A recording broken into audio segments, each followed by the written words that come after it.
meramal itu tidak ada. Sekarang kenapa banyak ramalan? Kayak menjadi kacu. Nah, bahasa kita bukan bahasa peramal. Tidak tahu bahasa asing ya. Mungkin kita meramal, kita tidak. Jongko, menjangka. Nah, jongko boyo ini kalau kita pahami, ada kita sadar tentang apa arti dan mana jongko boyo ini. Mungkin sudah 300 tahun yang lalu kita sudah maju. Sudah maju, 500 tahun sudah maju kita. Karena ada yang merubah. Jongko ini menjadi ramalan. Sehingga kita tidak paham apa inti atau mutiara yang terpendam di dalam jongko ini. Tapi jongko Joyoboyo itu merupakan apa ya? Pemahaman masalah akan datang dihitung dengan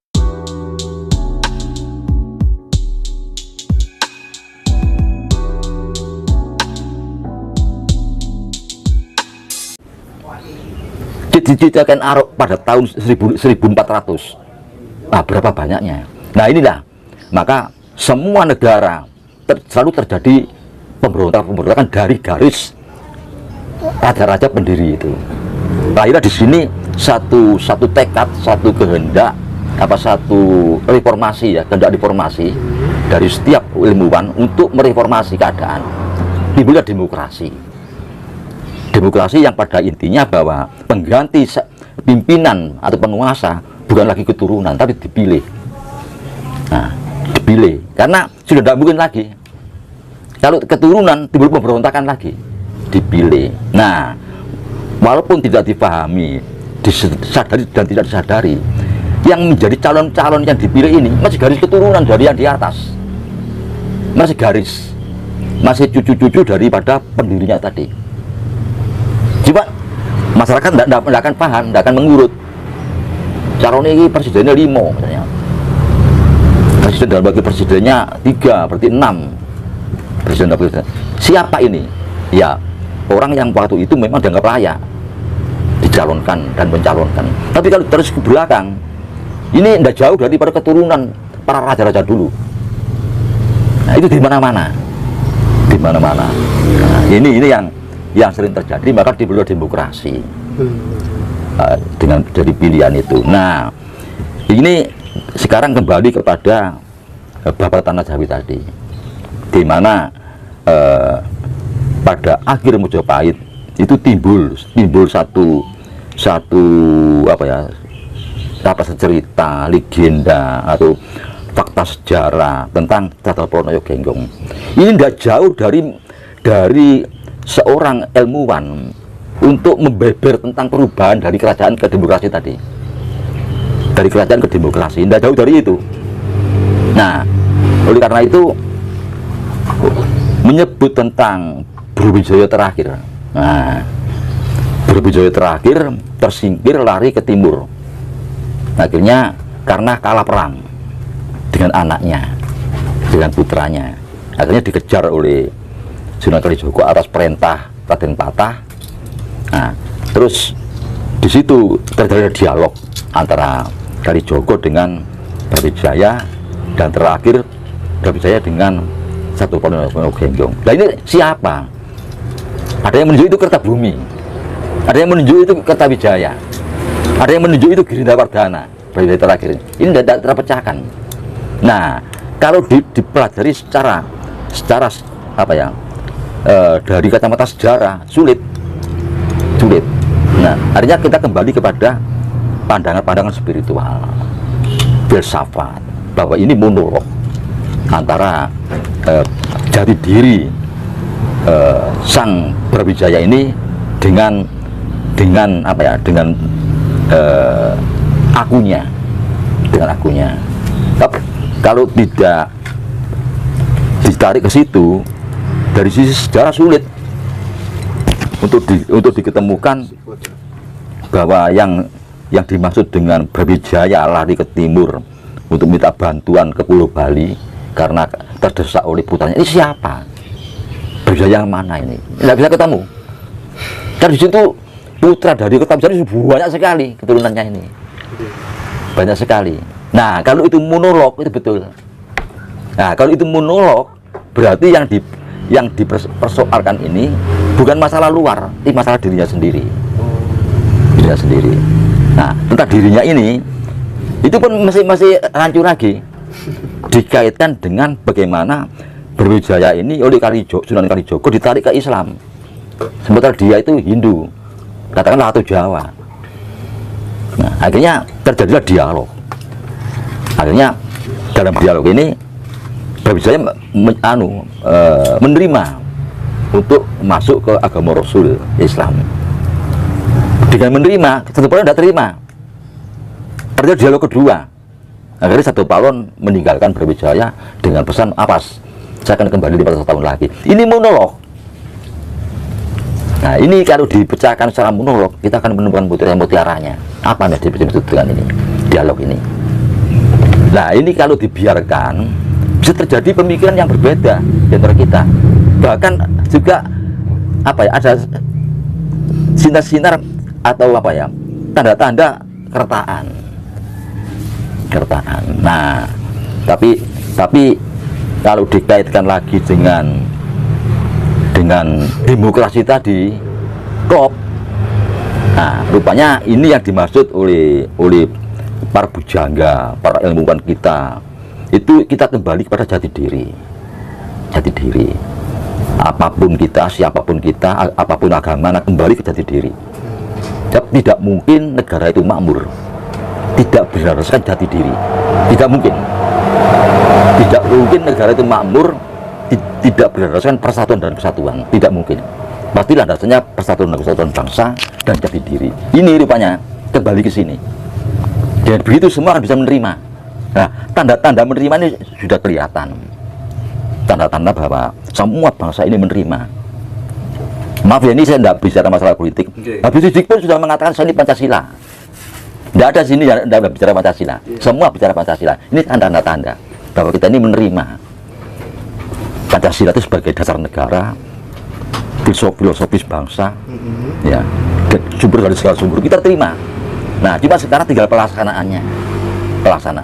Nah, ini itu yang dimaksud dengan pesan Satu Palon Yogenggong itu. Kembalinya kita pada jati diri, menerima jati diri itu dan melaksanakan tidak hanya dalam kehidupan bermasyarakat, berkeluarga, tapi dalam kehidupan berbangsa dan bernegara. Itu maksudnya. Jadi itu terjadi dialog di dalam diri aja. Iya, dalam dirinya sendiri. Nah, jadi kalau dikaitkan dengan pribadi tadi, sekarang berarti ada siklus di sini tentang memori genetik. Nah, sebab zaman lampau itu ya kita sendiri. Kita bangsa ini atau manusia itu kalau dari gen kan tidak pernah hilang. Iya. Siapa yang membuat Borobudur ya kita. Siapa yang membuat Prambanan ya kita. Patuh itu, memorinya masih di sini. Kita pun ini leluhur zaman dulu. Kalaupun kita tetap ada dari memori genetik secara medis ini ya, bukan secara spiritual. Nah, ini akhirnya memori dalam diri kita ini terjadi siklus berputar. Nah, ini saatnya kembali 500 tahun ini kita sadar loh, yo aku ini orang Indonesia ya. Nah, aku ini lain delok wong iku ono wong kecelakaan, saya tolong ndak takon apa agamamu, kon wong Batak ta wong Ireng ndak tanya, langsung ditolong. Ada wong tukaran, arek cilik kok karo wong gede. Sing cilik kita tolong. Lho enggak sing cilik iki keliru sampai aku iki musuhku iku ndak perlu sampai agamane. Ndak perlu urusan itu. Yang penting naluri nolong. Nah, itu jati diri, naluri. Itu yang muncul sekarang ini secara siklus muncul di benak kita masing-masing itu kesadaran. Nah, dari kesadaran ini timbul kecerdasan kan begitu kalau Krishna. Iya. Kecerdasan ini dari ilmu pengetahuan dan pengalaman dan ilmu pengetahuan, di apa pengalaman dan timbullah kecerdasan. Nah, apa kalau bahasa psikologinya itu kecerdasan. Nah, ini yang muncul. Jadi kecerdasan memori ini muncul kita karena siklus tadi. Tanpa diajari muncul kesadaran bahwa kita ini satu bangsa yang punya jati diri. Di mana-mana bermunculan. Sudah dilawan ini karena siklus. Itu yang saya maksud dengan kembalinya Satu Palon Yogenggong tadi. Saya sedikit merespon barangkali begini, Mbak. Kita tahu bangsa Yahudi itu kan cerdas-cerdas, ya kan? Iya. Ada tesis juga yang mengatakan bahwa sumbernya mereka itu ya dari kita sendiri, gitu. Nah, ada, kalau kita komparasikan begitu luar biasa kecerdasan mereka itu kan dikenal oleh dunia gitu. Nah, jangan-jangan ada sesuatu yang disembunyikan, Mbak. Bagaimana supaya kemudian orang Jawa khususnya tidak mengetahui cara untuk kemudian memberikan sebuah treatment kepada diri agar benar-benar kita dikaruniai sebuah kecerdasan yang luar biasa. Nah, kalau dari perspektif Mbah Gatot sendiri, caranya bagaimana sih sebenarnya supaya otak itu kemudian bisa cerdas sehingga bingung terhadap sesuatu hal misalnya tentang kesejatian dan lain sebagainya. Oh, kita ketemu sendiri. Itu treatmentnya bagaimana, Mbah? Kan apa ya, kehidupan kita bersama sebagai manusia ini kan tidak selalu mulus ya. Kalau dikaitkan dengan antar bangsa, ada juga ganjal-ganjalan. Nah, cuma kembali tergantung kesadaran dan kecerdasan kita. Nah, memang tidak mustahil karena hidup ini yang dicari kan pangan ya. Orang itu harus makan. Tidak boleh orang itu kehilangan makanan sehingga berebut panganan. Nah, di Jawa itu jelas sandang pangan, papan, tiga ini pokok. Ini buat rebutan. Bukan kita butuh pesawat terbang, butuh satelit. Karena pokok pertama itu sandang pangan, papan. Ini yang jadi rebutan sampai sekarang. Nah, karena perebutan itu, maka tidak mustahil gesekan antar bangsa, antar kepentingan, sehingga bangsa yang mampu mendahului gerak, dia yang menang. Mampu memahami sesuatu yang pertama, dia menang. Dipaham tentang sesuatu yang pertama, dia menang. Gerak dulu, dia menang. Nah, itu orang berdagang aja. Dapat informasi pertama bahwa barang ini dikono larang, ini dikono menjadi murah, dibawa ke sana. Ini pertama kali dengar, dia menang. Dan dia gerak dulu, dia mesti menang. Ada yang juga menyangkut tentang peradaban manusia dan kemajuan manusia. Rupanya kita kedahuluan kita, sehingga kita terus surut gitu. Gerakan kita surut, terbelakang, tertinggal terus. Informasi juga tertinggal. Kedua, informasi tertinggal, gerak awal juga tidak bisa. Gerakan kita terlalu lamban karena ada tekanan di sini. Nah, tekanan itu kadang-kadang tidak kita sadari. Contoh yang gampang, Jongko Joyoboyo. Nah, ini Jongko Joyoboyo. Ini yang betul itu Jongko Joyoboyo, bukan ramalan. Bangsa kita itu tidak terbiasa meramal, tidak punya naluri meramal, itu tidak ada. Sekarang kenapa banyak ramalan? Sampai menjadi kacau. Nah, bahasa kita bukan bahasa peramal. Tidak tahu bahasa asing ya. Mungkin kita meramal, kita tidak. Jongko, menjangka.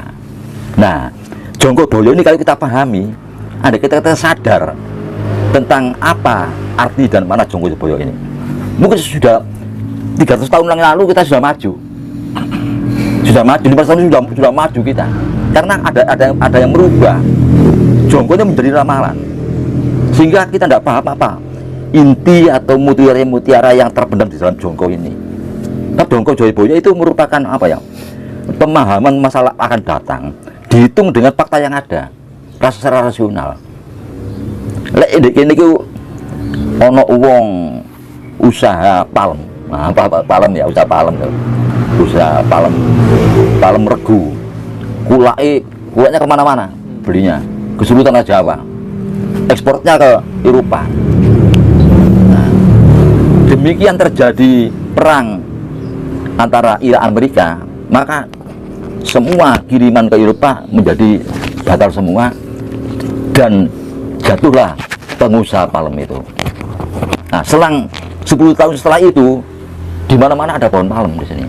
Orang bingung loh, kok pohon palem ya? Dari mana? Ini bukan jati diri tanah sini palem itu. Kok banyak pohon palem? Nah, kalau ditelusuri ke belakang, ternyata di sini dulu tempat transit palem. Beli kemana-mana, dijual ke Eropa. Nah, pada saat itu orang bisa menjongko. Besok ya, nah ini kan jongkonya, bukan ramalan. Membaca masa depan atas dasar masa yang waktu itu dihitung, ini jongko. Demikian juga Joyoboyo itu begitu. Ono kereta mlaku ta perjaran mabutan polar tanah Jawa kali kan besi kali ilang kedua pasaran kuman ini jongko bukan ramalan loh ya, jongko iya. Akhirnya ada laboratorium untuk meneliti bagaimana membuat pesawat terbang, membuat mobil. Ini mestinya kenapa jadi ramalan?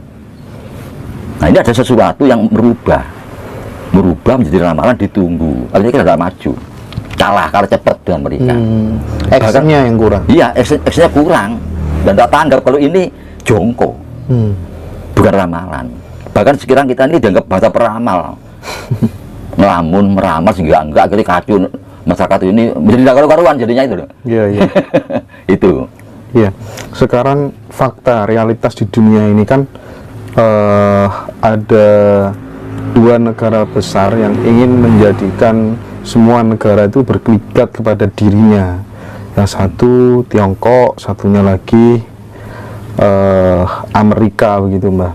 Iya. Mereka bebas nyetak uang seenaknya sendiri, kemudian kelebihannya itu disuruh, bahasa Jawanya disuruh ngelak negara-negara yang masih miskin dan berkembang begitu.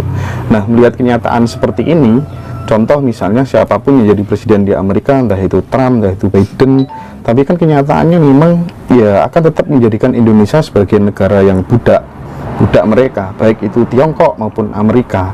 Nah, melihat realitas sosial yang seperti ini, pemimpin yang bagaimana harusnya yang dibutuhkan Indonesia supaya kemudian Indonesia itu punya bargaining, nilai tawar yang setara atau barangkali lebih daripada dua negara tersebut, sehingga mimpi untuk menjadikan Indonesia sebagai mercusuar dunia itu tidak mentah di tataran macan.